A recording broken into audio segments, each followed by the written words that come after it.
What up, everybody? Welcome to Music Blueprint. I am still on the boat, if you're not tired of me saying that. I just think it's a really cool, right now I don't have a scenery behind me, but I think it's been cool to do videos with the ocean behind me and the sunset and right now it's sunrise. I just think it's cool to just see different things and different things of my life, because this is what it's like to be a musician, honestly. You make your own schedule, which is nice. But today I'm going to talk about writing camp etiquette. If you've never been in a writing camp before, it is a different ballgame. I've been in a ton, and there is definitely an etiquette to it. There is definitely a flow to it. You know, if you don't know what a writing camp is, I should probably start there.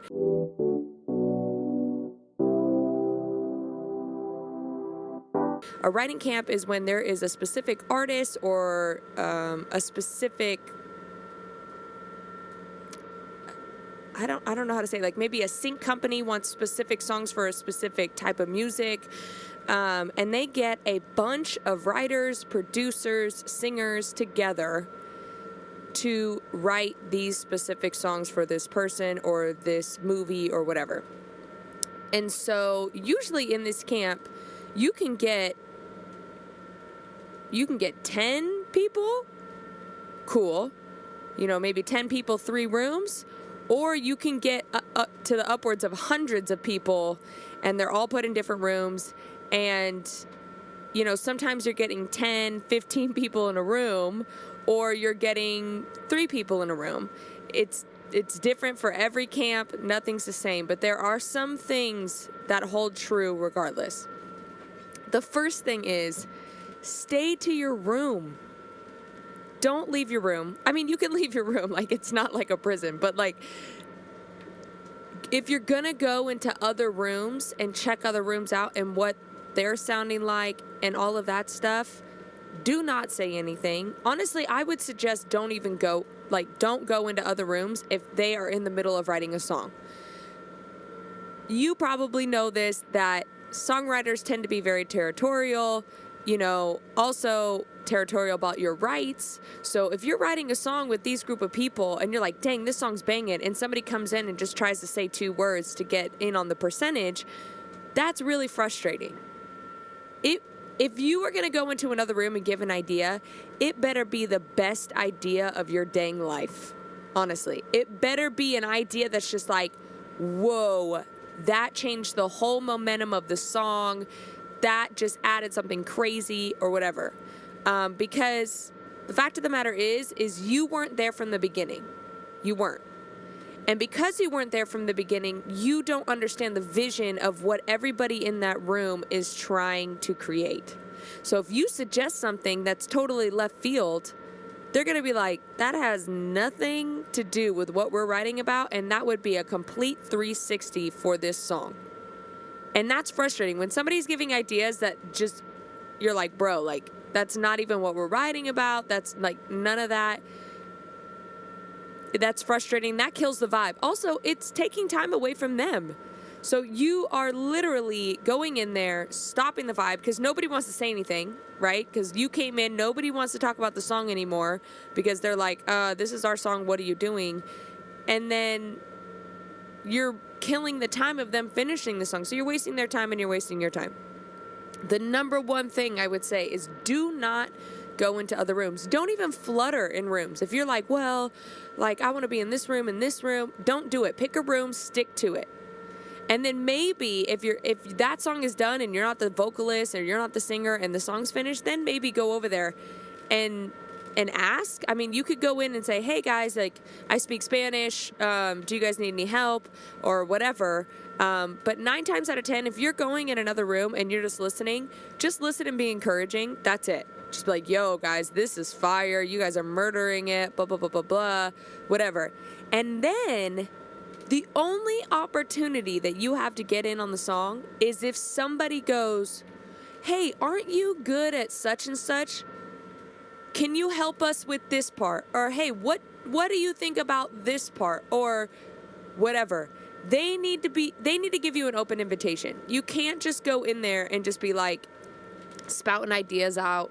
It's just not going to work. And I've seen people come into rooms over and over and over again, and it makes people so mad. Like, I literally watch the whole vibe of the room just go whop down. It's just don't do it. Then people start looking at you in a certain way as well. They look at you as like, this person's just trying to get pub, or this person's just trying to get in on this song because they know the song is fire, and so they're trying to get their little hands on it. It does not look favorable to you when you start bouncing around rooms and start trying to just say stuff. It makes you look really inexperienced, number one. Number two, you rub people the wrong way. So now you're going to start becoming an outsider because people are like, that person's just trying to like get in on songs, and it does not make you look good. So my suggestion is if you're in a room, stay to your room. Don't go out unless it's like time to eat, or maybe you need a breath of fresh air or whatever. But other than those two things, do not leave your room, because it just doesn't work. Second, let people be their artistry. I don't know if I really said that in a way that made sense, but I'm going to explain it anyways. So there are a lot of personalities and a lot of creatives in one room in these camps. It's typically not 3 people in a room. It's really not. Usually there's like 8 to 10 people in one room, and we're all trying to come up with ideas, and it's everybody in that room is usually good at what they do. So you're getting like 15 different melody ideas, and you got to pick the best one. But honestly, when you're going through the melody ideas, you're like, this could be 3 different songs and they would all be good. So how do we pick the best one? And a lot of times the artist isn't there to give direction, like, oh, I like this, or oh, I like this, or whatever. So, in my opinion, I think it's better when the artist is not there, because sometimes they don't know what they want and they don't see the ending vision, because again, they're not there from the start. And if they're not there from the start to feel the vibe of the room of when we all heard this such and such melody, like, yo, that melody was crazy. And then they come into the room and they're like, I don't really like that melody. And then you're like, well, you're hearing a scratch vocal that has no lyrics on it and is sung out of pocket. Like, you see what I'm saying? So back to the let people be their artistry. You have to allow people to be their creative selves, and that's really difficult because there's a lot of creative people and there's a lot of creativity going on in the room. So when you first get in that room, just like chill and let people do what they do. Like, oh, okay, you're a good lyric person or you're a good melody person. Like, you let people go in the booth and you're like, oh, okay, this person can really spout some melodies. Like, they must be a killer melody person. So let people do their best versions of themselves in the room and let that happen. A lot of times people come into rooms and they just come in swinging and start telling people what to do and stuff, and that just does not go over well. Like, yes, there needs to be some person to kind of take the lead and kind of, give direction and stuff, but it should be a collective thing. If you're in the room for a writing camp, you're there because you know what you're doing, and all the other people also know what they're doing. So when you just come in and say, well, this, and that really disrespects other people's creativity and their expertise. So don't go in there just like telling people what to do and all that stuff. Again, it just doesn't go over well with people. And at the end of the day, when you're doing a camp this big, there's usually people from labels, there's people from A&Rs, there's all these people. And every night, when these people go back to their managers, back to their labels, they're going to start talking about who was amazing, who was just an awesome vibe, and who was not. And I'm telling you right now, every time I left a camp, I was like, I'm not vibing with this person. I love these people, but I'm not vibing with this person. And I would tell my manager every single time. So, and if I'm doing that, that means everybody else is doing that as well. And the whole point of a camp, if you're invited to one, is to make as many friends as possible.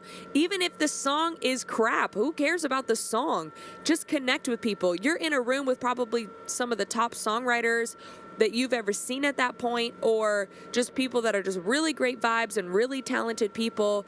that is the time to connect with people and just be like, yo, you're just sick. I love your melodies. Your voice is insane, or like whatever.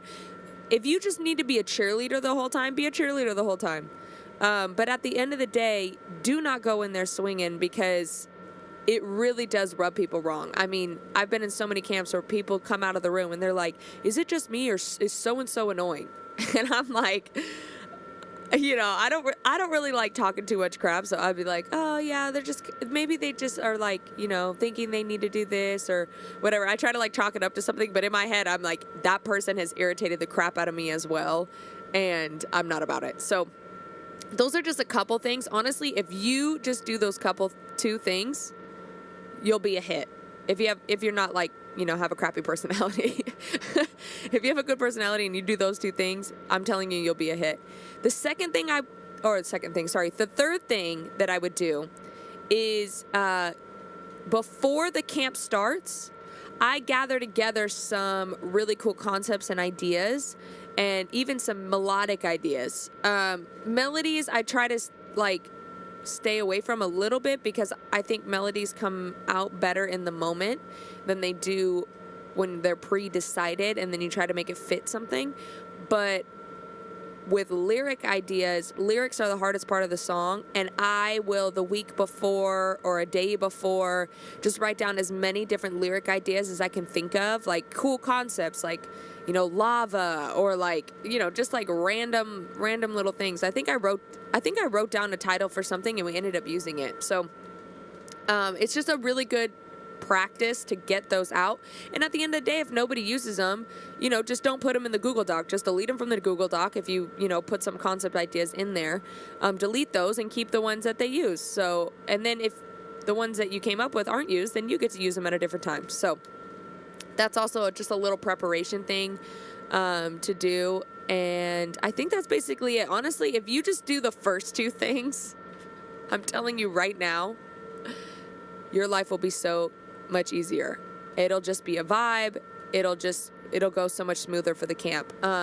So yeah, that's basically it. But hopefully this helped you guys. Hopefully you guys are doing some writers camps this summer, I guess. I guess it's summer. It feels like it's fall already, but you know, I'm kind of losing track of time here on the boat. Like literally, it's felt like I've been on here for 3 weeks and it's only been 5 days. I don't know what happens when you're on the water. Does time turn back? I don't know. I hope so. I'm trying to get younger by the minute. But yeah, if you just apply those things that I mentioned before, you will have some killer writers camps. I promise you. There's a lot going on in the summer, so you've probably already been a part of some. And hopefully you guys are having a successful week. So I'll see you guys next week. Peace out.